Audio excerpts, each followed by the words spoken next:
Morning. I'm inside my truck. As you can see, today is Thursday, November 11th.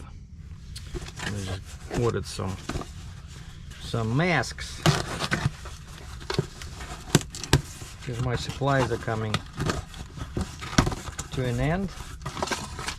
And so the same company I worked with before,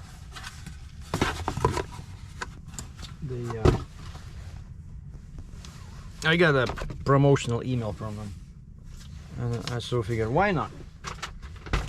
It's 10 masks. No, wait, I think it's 50. It's called procedural mask MD2061. Oh, 50 pieces. Oh yeah, but this one has some kind of like a higher rating, even though it's not as good as this one. See, this is the Alan from Caswell gave me like 10 of these. So I've been, you see, it's already getting dirty, so it's time to get rid of it. So sometimes I use this one when I cannot find this one. Usually I just wear 2 blue ones. And so now these are supposed to be better than the blue ones. They filter smaller particles.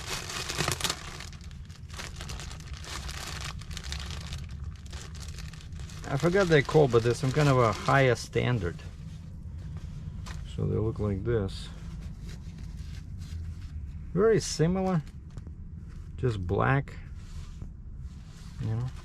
But yeah, you gotta have one because quite a few places I go to, there's a sign on the door says masks required. Like, I was at the shipper here, and I went inside, and they started saying, "Hey, where's your vest? Where's your goggles?" And I had my mask on, but I forgot.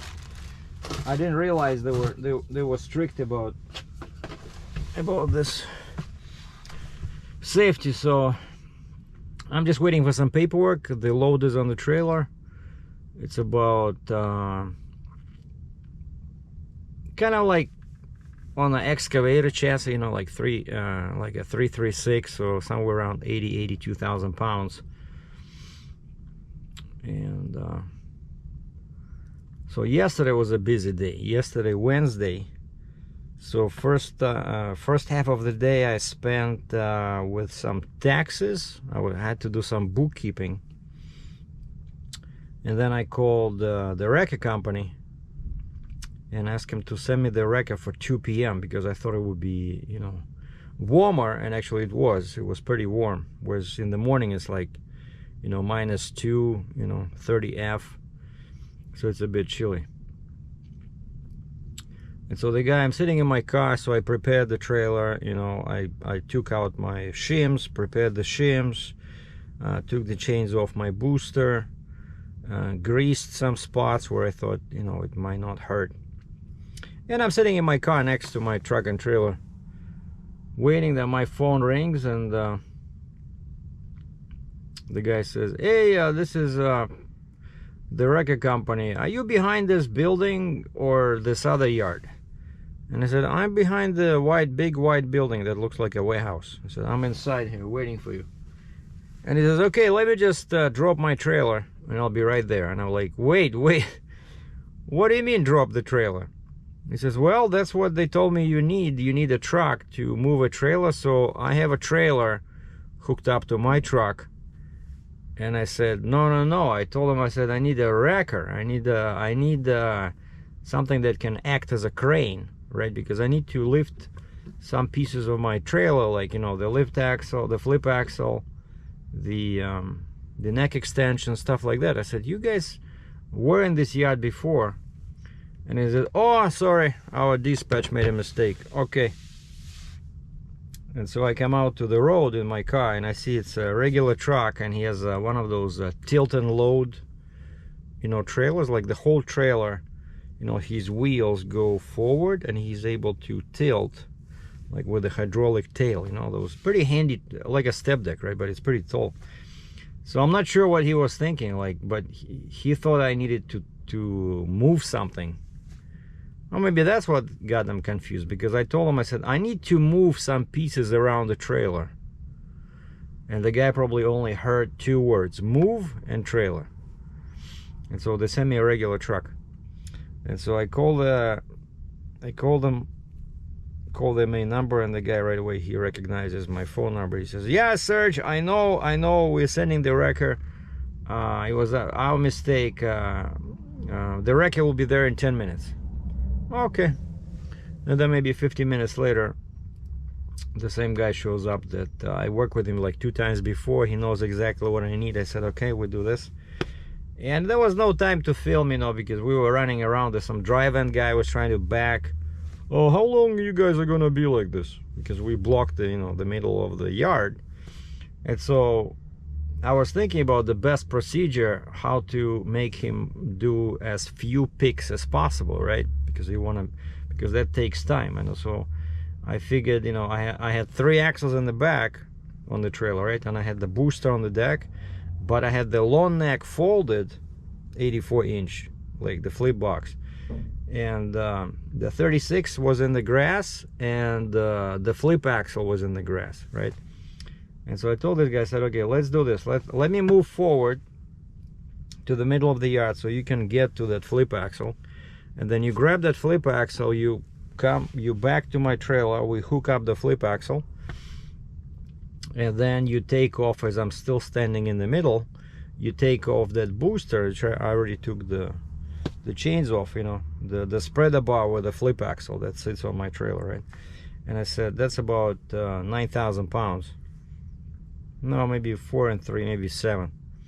And so then you lift it, put it in the grass, and then I said, then you grab that small neck extension, take it out, then I can back in, and so now we can swap the neck extension. But actually it didn't work like that, because if I back, he wouldn't be able to put that short one, I mean the long one, in the grass. So I had to stay like that. So basically I had to go back and forth a couple of times. But that guy was able to park. The driving guy says, oh, I'm just parking for 1 hour and going home. And so that whole thing took probably about hour 15, hour 20 minutes. I'm still waiting for the bill. My phone beeped. Maybe they sent me already an invoice. Yeah, and then these guys, the shipper wanted me to be here like real early at 7 o'clock, so I had to get up at like 5. Oh, and then I forgot, sorry, what I did yesterday, after that, I knew that I needed to get some supplies for the trailer. And so I did that, and then, yeah, in the morning I went back to the hotel. And in the morning, I got up real early, stopped by Starbucks, grabbed the coffee. And now, as I'm sitting, I printed all my permits. All my permits have already been issued. And I went inside the office. I said, where's the lady that takes care of the customs paperwork? And they gave me the customs invoice. They told me who the broker is. And so I scanned it with my phone, and I emailed it to myself. And then it's always easier to do it from the computer. And then I checked for any mistakes, and I emailed the invoice to the automatic server at the customs broker. And then I went online and I did my own, you know, manifest thing, so that they're expecting me. But of course, before I cross the border, I still have to double check, make sure that the customs broker did their part, so that there's 2 records that connect with the same PAPS number, right, like reference number. But so far everything looks good. So permits are here. Oh, and I did my bill of lading as I'm waiting here. I did a bill of lading, and this is my, you see, I like this. This is my new modem, and it's actually 5G. When there is 5G available, it uses 5G. But I find that this is genius, you know, just like we used to do it in the old days when there was no Wi-Fi. You just use the cable, right? So this is Ethernet, and it keeps charging the modem, so the modem is always charged, because I can use it without it if I switch to Wi-Fi. But this way I can just kill the Wi-Fi, which preserves the power. And so maintenance is all done on the truck, right? They fix things, but now I found a couple of things on the trailer that I want to do. Oh, and I didn't have time to I still want to do the tires, right? I want to change the tires because the truck is pulling slightly to one side, and the shop says it's not the alignment, it's your tires. And so this time I want to get 2 cheap Chinese tires for $25. Maybe I'll go for $385, I don't know, but that's just right at the edge, because even empty I can be, you know, 17,000 pounds on the front axle. And so that $385 tire, it only gets 18,700 in Ontario pounds per axle. So you know, in other places, let's say, what is that, 385 divided by 25.4, so it's 15.15 inch. And so let's say, I know some places they go by the inch of width, and they give you like 600 pounds. So you see, that's 9,094 times 2, 18,000. You see, that's not enough, because I definitely, when I scaled in the past, even with this short setup, 8 axles, I know it could be 19,000 pounds. It could be over, right? Because my axle is 20,000. So that's why I cannot do 385. 385, just not enough rating. So I'll probably just get, like the guy suggested from this tire shop. He says, yeah, we have this Chinese, they're kind of like Saloon, but they're way cheaper. They're like 500 bucks Canadian, one tire, and they're still 425, you know, high ply rating. So why not? So I want to do that when I come back. And also I found when they were checking alignment at this KW spring the other day, the guy pointed, there was a small, he found there's a bar at the back. It's not actually, it's like empty inside. It's not a solid cross member. It's just basically, it's a bar that holds the air connectors and the brakes, you know, like right where the trailer splits, where I can take the deck out, right in front of the first axle on the trailer, there's a bar at the very bottom, and it's just there to maybe it does help a little bit to prevent twisting on the trailer, but it's empty inside. You knock on it, you hear there's nothing in there. But he says, I noticed that it starts like the weld on the very edge basically starts cracking, you know, because of course there's a lot of weight there.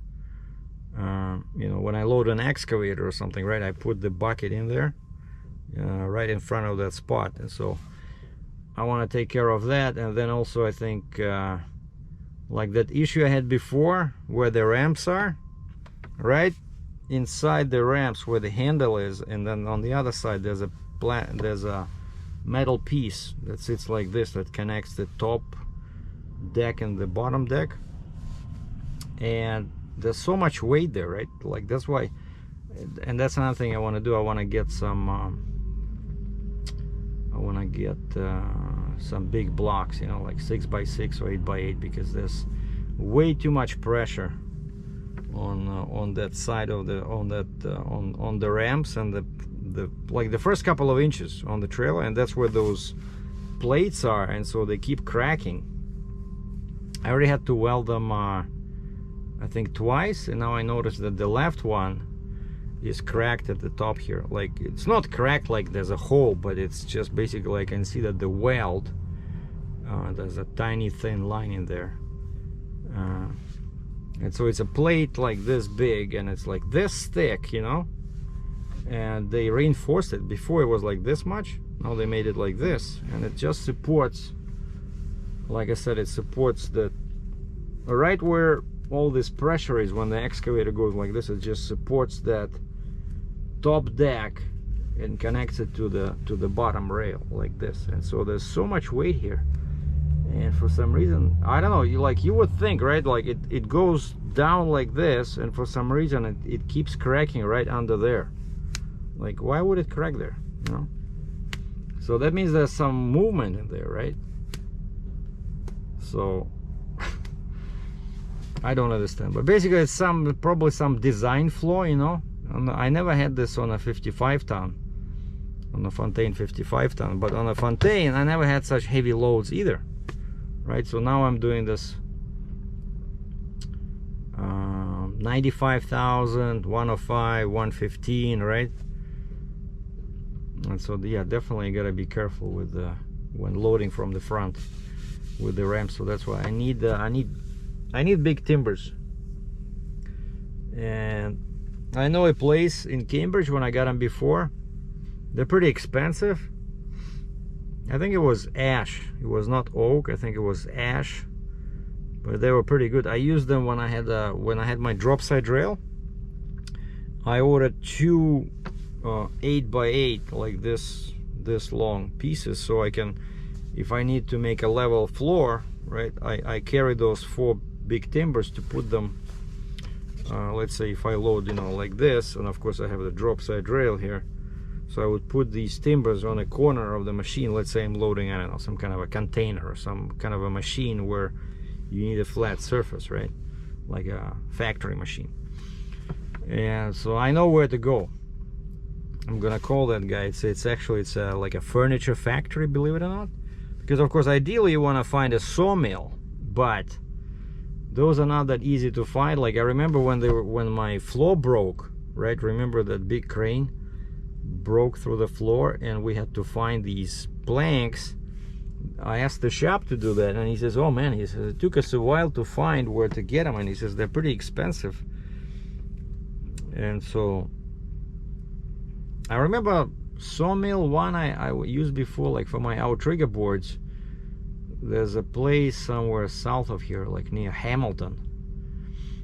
I called the guy, I told him the size I want, and he cut them. He can cut the boards.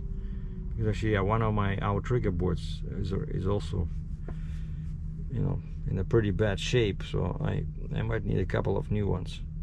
So basically, I need timber. I need timber. What was that name of this place? Cambridge.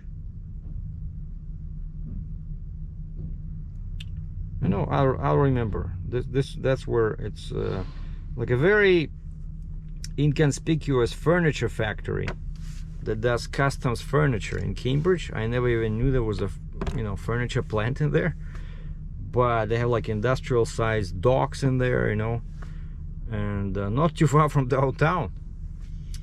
And I called them, I remember, and I said, you know, I just saw your sign that you guys sell any hardwood. And they said, yeah, you do. And I said, where do you get it? And he says, well, we use hardwood to make some expensive furniture, and then we have pieces left over, you know. So he says, if you tell us what you need.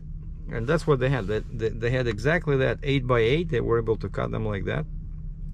And basically the length was how wide my deck was from the drop, you know, from the drop side, from the drop to the edge. I think it was like this, like a couple of feet, 3 feet maybe. And that's what they made me. They made me 8x8, 8x8 inches, 3 feet, and they were great. But then I think when I got rid of that trailer, when I sold it to the guy from Iowa, I said, hey, I'm tired of these blocks, you know, you take them. And I think I left them on the trailer. But you still need them, even when you have a flat trailer, flat deck, you still need them. And I talked again to the trailer factory in Scarborough. I said, what happened? We were talking about getting a drop side rail deck, and you said you would be able to finance it. I said, what happened? Why everything stopped? And because the guy says, oh yeah, I can assign a VIN number to the deck. He says, I can get you a VIN number, and this way you might be able to finance it. But then the lady from his office says, well, we're not sure we can actually do that. I said, well, your boss says he can do it. But yeah, that's the problem. So without the VIN number, you cannot finance it. But how does he get a VIN number? Because then it has to be a vehicle, right? If it's a vehicle, it has to have a VIN, and then it has to have a plate, which is just nuts. I don't know. But yeah, I would love to have that. I would love to have a slightly longer drop side rail, which of course would make things easier to load because the angle is much more shallow, right? Because the sides are lower. So the machine will not go and be like this, it will be going like this. And so I've been thinking about that vertical panel crack inside the ramps, and I went and I had some chicken kebab, and when I was really full, a thought hit me in the head, so I had a brainwave. So I go under the trailer, and my neck is separated, right? So I can see the bottom rails, and I can see the, you know, the spot under the ramps that my trailer sits on.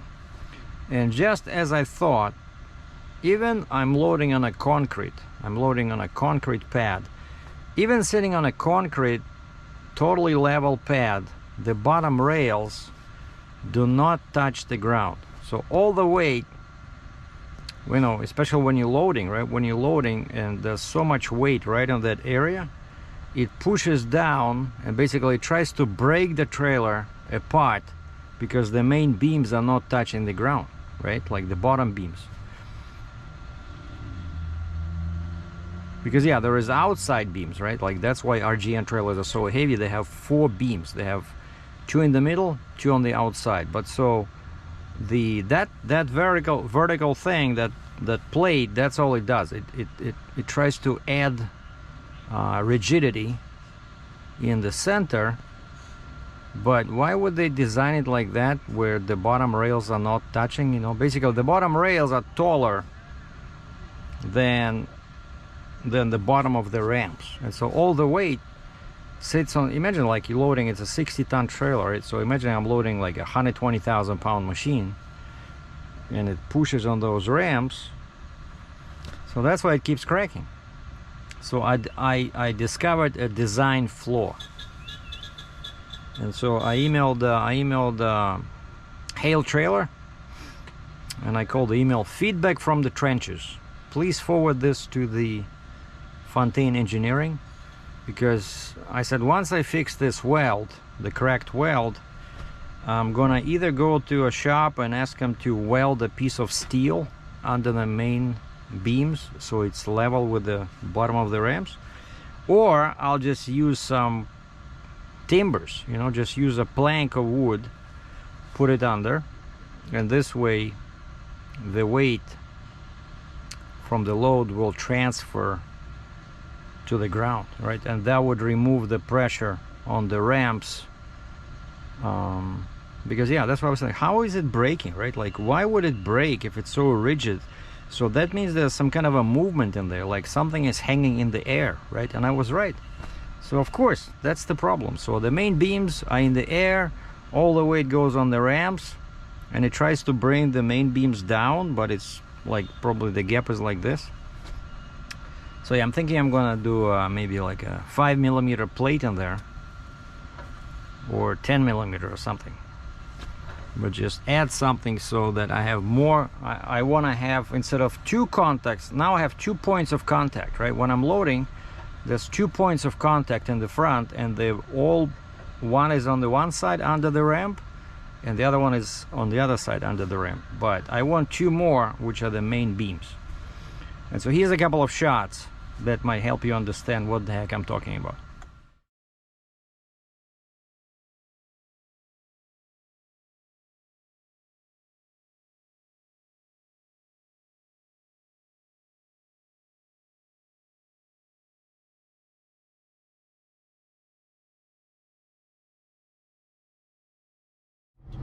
Well, I spent the whole day at the shipper yesterday, so only made it to London, Ontario. So now it's 32 minutes before sunrise, so I can leave.